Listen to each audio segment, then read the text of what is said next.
Hello and welcome to Canotillo Combos, the official Canotillo ISD podcast. I'm Gustavo Reveles, the Director of Communications for the school district. With us, as always, is our fearless leader, Superintendent Dr. Pedro Galaviz. Doc? Yes, sir. It's and Laura's here too. Laura and her five doggies who need an alpha male. Need an alpha male or female. Alpha. I'll be the alpha. Yeah, she is the alpha. She's the alpha and beta. Anyway, we're here the day before we close shop for a week for spring break, so we are excited about that. It's time to rest, re-energize, and come back stronger than right now. Doc, what's your message to students, parents, community members as they head into spring break? Stay humble, stay hungry, because when we come back, we got testing going on, we got a lot going on, we got spring. Be ready to serve your community, serve your school. Teachers get ready to serve our babies when they come back. Parents are going to be serving your kids breakfast. You've been serving them for the last two this week and next week. And spring's such this is when it all comes together for us, right? Like this, it's so busy with not just testing, but like end of school year stuff, graduation, spring cleaning, proms, all this stuff that happens. It's always like, it seems like there's no time for rest. So taking this week to kind of relax and re-energize is important. I was telling Laura, this is our last week to kind of rest before we hit the ground running for the rest of the year. Yeah, to really reflect and get a game plan and really to stay focused and stay healthy and happy. It was great to see tons of activity at our campuses during intersession this week. Kids who might have needed a little bit of extra help in school. We had tons of participation. I was happy to see that, Doc. Elementary schools were pretty full with students that wanted a little bit of help. So I think that bodes well for how we're going to do in assessment and in the end of year testing and results. That's why we're a triple A the district. only triple A district. Yeah. Now, others claim to be the only one in the city, but we are the only AAA rated in the county. Yeah, they might have an A here and there. We have three. Back to back. Yeah. And the best small school district in Texas. Yes. So not too shabby. But Doc, we it's been a sort of a sad week for public ed in the news. Our neighbors to the east, in the news announced that Socorro ISD is going to be receiving a conservator from the Texas Education Agency. That's nothing to kind of balk at, and we stand with them as far as hope that whatever it is that's happening over there, that they resolve it, because they're a great school district and we want them to thrive. They are a great school district, and that board president, Michael Nahara, is a great guy. He loves Socorro, he loves kids, and he loves teachers, he loves serving. So evidently they had a reason. Right. A reason to do something, and you have to trust that the people that I know that's on the board there, especially administrators there, they're good people. We have a good relationship with Socorro. We wish them all the best. We've always had a great working relationship with Socorro. Not that we have any that we don't with every other school district, but Socorro seems to always been very, very friendly with Canotillo. And we wish them the best. I reached out to my counterpart over there and offered any help that I could. It's unfortunate that they're not the only ones that received the conservator this week. The Idea Public Schools that has a lot of schools here in El Paso as charter well. schools. They're not public schools. Well, they're charter schools. Yeah, they disguised as public schools. Right. But they too received a conservator. Charter schools are not immune to these issues, and a lot of times they are more prone to these. So seeing that they're being treated equally as traditional public school systems, I think that's a little bit hopeful, that there's oversight in the management of charter schools as well. But the oversight of management versus the criteria of what we deal with every day is a lot different. It's night and day. So idea something must have been going not right. Yeah. Because this. Well, and the way I put it, Doc, is the public scrutiny that exists in public education versus charter education. Because technically, charter education is public, right? They receive public funding like we do. Yeah, but they don't take all kids though. But they don't. But my point. Semi-public. Yeah. Because they don't. They sure take all our tax money, right? They take the money and they get to build. That's the thing, right? They get to build. Yeah, new schools, build here, build there. But their procurement methods are a lot different than ours. The scrutiny that they receive. We can't cough without having not just the public but the media asking questions, and rightly so. That we are handling public money, right? But so are they. And I dare anyone to tell me who's on the school board for idea. Don't know. How do they build? How do they elect school board members? How do they build? How do they build all these brand new high schools and brand new schools everywhere? So I mean, the level of scrutiny that exists for a traditional school system versus a charter school system that is taking public money just like we are is night and day. Night and day. It's not the same. That's why I call them idea charter schools. They're not public schools because they don't have the same. They don't follow the same rules and regulations that we do. And certainly we educate every child that walks into our door, no matter what. Walks into our door. We don't have the privilege of telling them to leave and go out because we can't offer you that IEP, As a matter of fact, and a lot of people don't know this, we even educate their kids. Because if they can't provide special education services, alternative education services, we take it on. They come back to us, and then that's why we are true public schools. Yeah. We are truly called public schools, and that's what we do. We serve the public, not certain segments of the public, or certain, but we are. So they have a conservator as well. I think it's worth. That whatever scrutiny exists for Socorro is also extended to IDEA. We want to make sure that we're on top of everything that's going on. And like I said, our thoughts go to the students and the teachers that are serving those children and making sure that they're not impacted and that their education continues. Well, the thing is like I always say, when one of our or us, or one of our ISDs are in the news, we're all in the news. Yeah. So, and everyone's, what's going on, so we want to, again, whatever decision, evidently that was a decision made by the trustees to go that route. So you want to respect it and honor it and realize that it's for the best interest. And realize that teachers and principals stay focused on kids, man. Stay focused on the mission, on why we're here. We're here to provide quality educational spaces. And that's really possible, Doc. I was talking to a friend of mine. I'm a bit of a history buff when it comes to public ed in El Paso. Of course, this is not the first time that an El Paso school district is facing a state takeover or similar steps. El Paso ISD famously got a board of managers, in the mid 2010s, following some issues of testing irregularities there.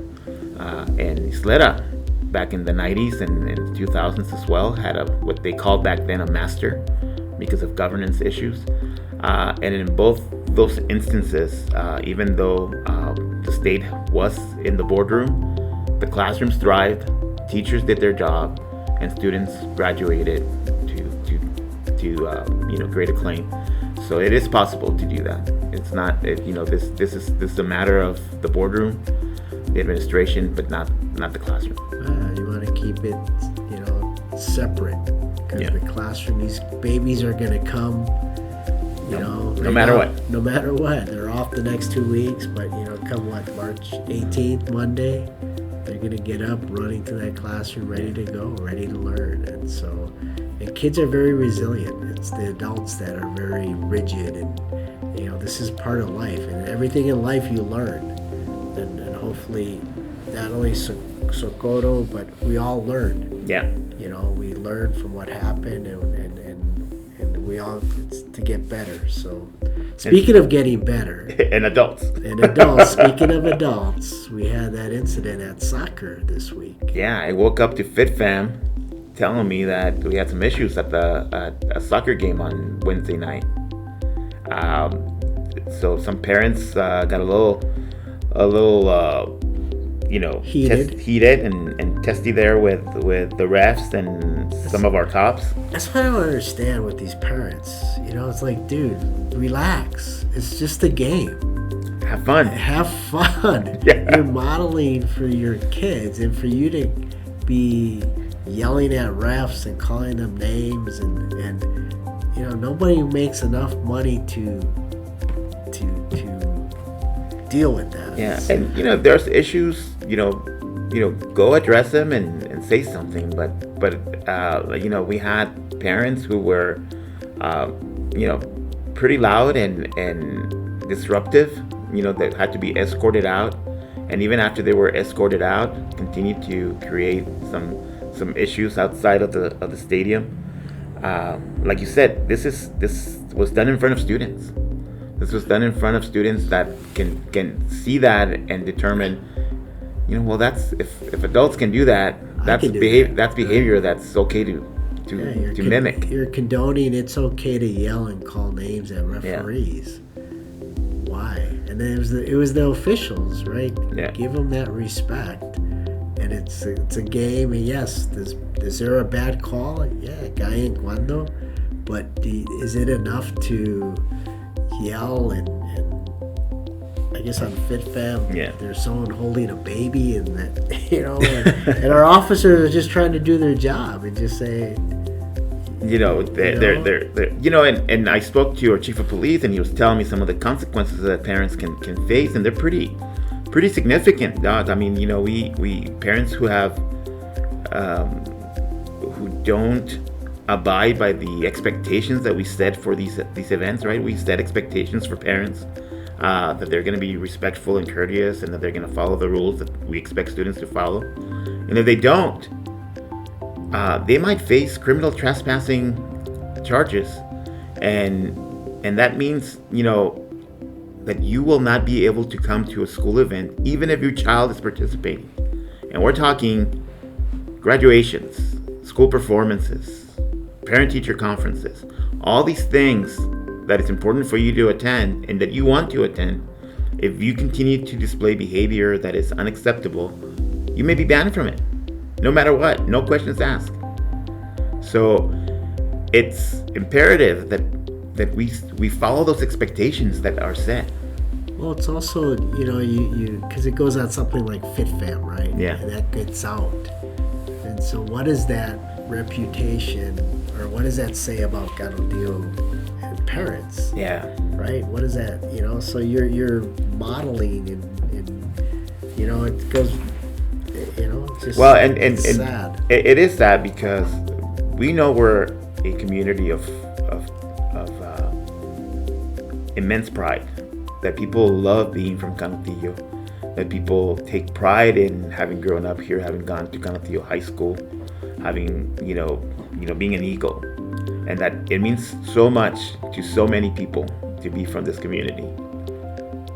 But unfortunately, a lot of times when these things get out there on FitFam, on the news, on whatever it is, it soils that reputation. It really does. It makes a mockery of that pride that it comes from being from this community. And yeah, I get it. You had a bad day. Yeah. You know, it was a bad call on your child. But then, at what point do you reflect or have your composure to say, what are we about here in Galaviz? Are we about that kind of character that was on FitFam?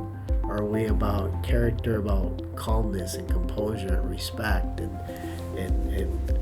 you know, again, like you said, having pride where we, you know, stand up straight, put your, you know, it's just a game. Come on, mijo.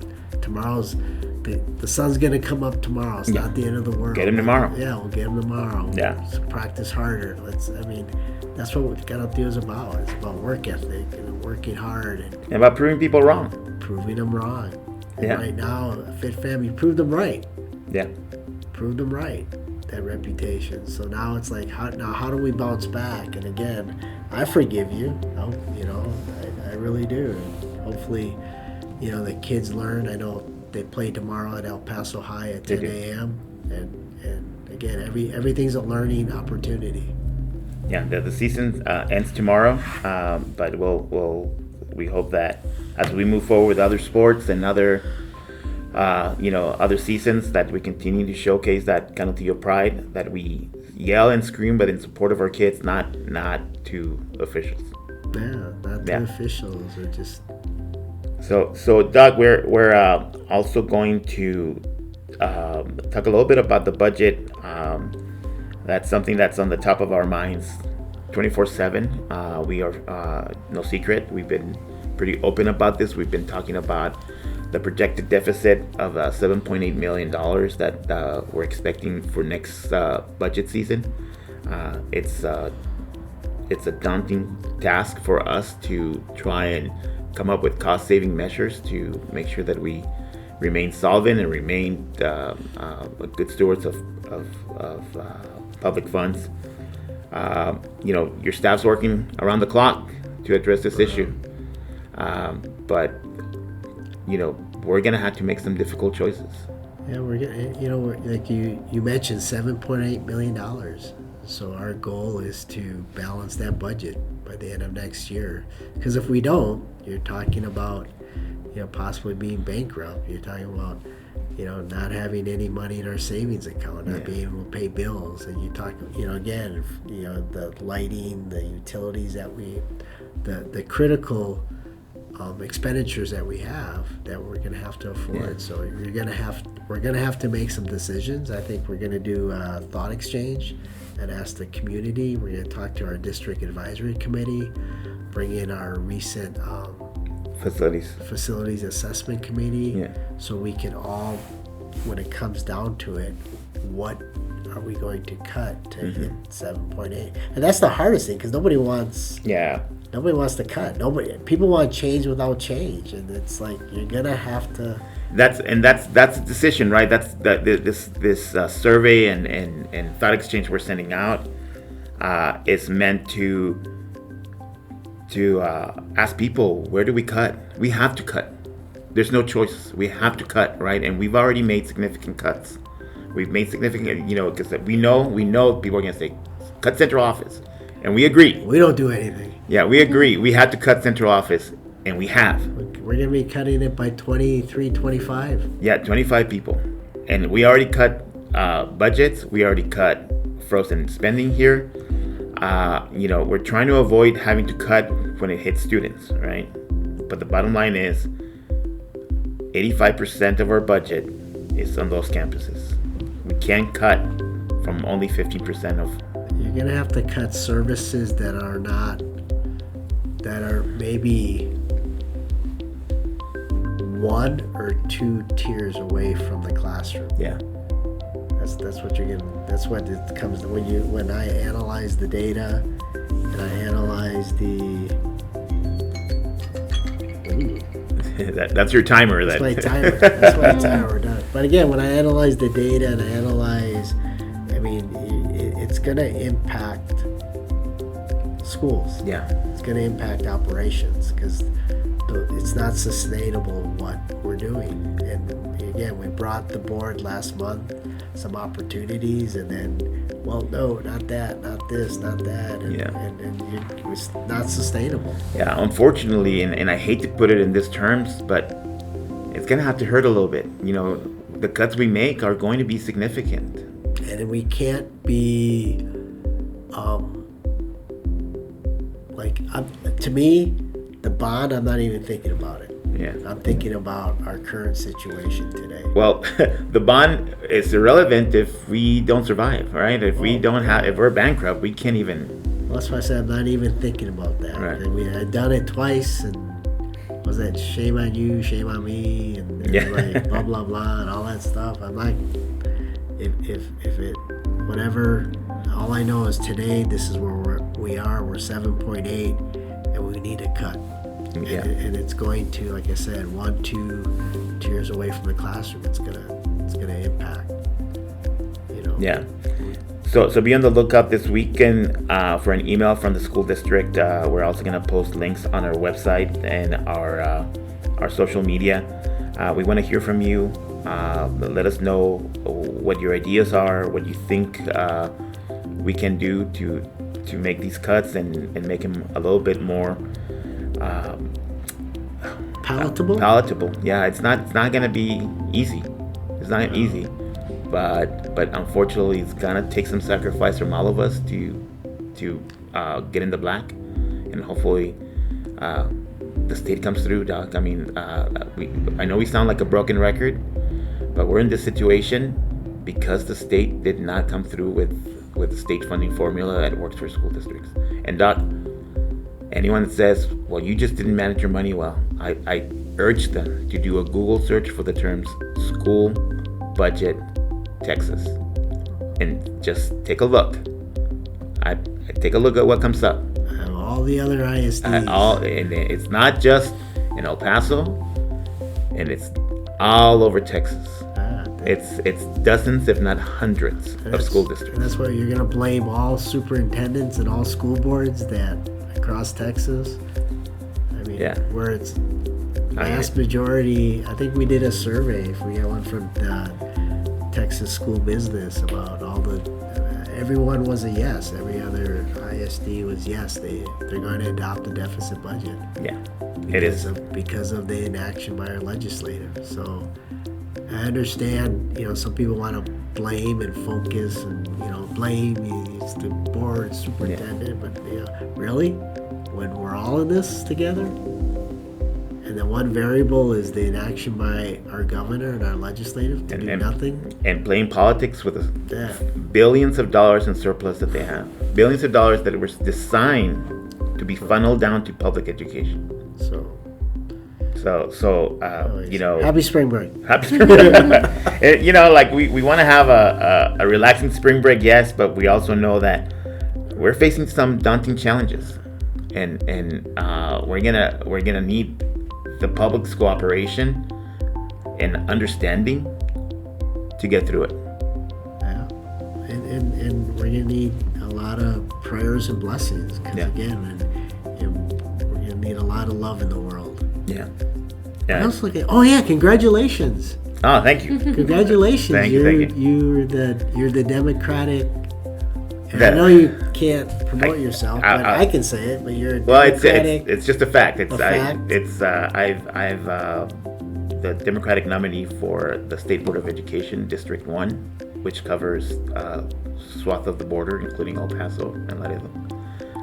So yes. What do they do? The State Board of Education is the body that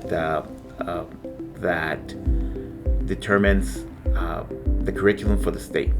So they help the Texas Education Agency, the Texas Commission of Education, set standards for the Texas Essential Knowledge and Skills. Oh, that's great. So it's an important board. It is important. And one that is important for public education. So you can put the history of Green Bay Packers curriculum. Well, that's one thing that I will make sure it's not in there. And you can put if I get out there. The UT fight song was originally UTEP fight song. Yeah, you can put Miners fight. No, congratulations. Thank you. Congratulations. I know it's a big it's a big endeavor. It's a big responsibility. And thanks for not everybody talks about serving and yeah, if I were this and I were that, but it now you went that step to take on that responsibility. So well, it's not over yet. There's Oh. it's up to the public. it is always It's up to the always public. is. But yeah, we're gonna head over to spring break, rest up a little bit, come back stronger, and we're gonna start our informational campaign for the bond in earnest when we return. We can't wait to go out there. Happy St. Patty's Day. St. Patrick's Day and Ireland go bra. I think I go Ireland. Ireland go bra. and go Rhinos. They're in the playoffs. Oh, yeah, Rhinos. So go Rhinos. My phone keeps going off over here. Alrighty. Take care. All right. Blessings. Peace on earth. Bye bye.